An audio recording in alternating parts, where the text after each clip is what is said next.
Hebrews 9:8, KJV. The Holy Ghost, this signifying that the way into the holiest of all was not yet made manifest, while as the first tabernacle was yet standing. Many people have asked me how the Old Testament saints were saved. Were they justified by the sin offerings made by individuals?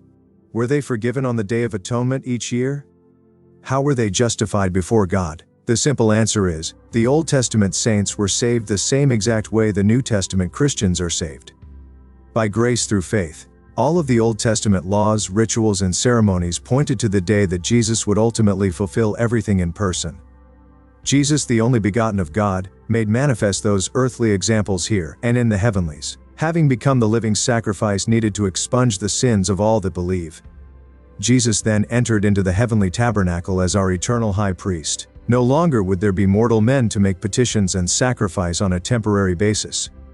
It has always been faith in the coming Messiah, who the mortal priest represents, that one entered into the grace of God. What Jesus did on the cross finalized the absolute commitment of our Creator to redeem mankind. So when you hear of someone preaching, we need to uncouple ourselves from the Old Testament. Think about what you are hearing.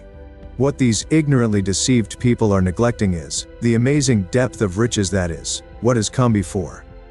Are we held to the laws and rituals mentioned in the Old Testament? No. Rather, we are informed by examples and testimonials the Old Testament offers the New Testament believer.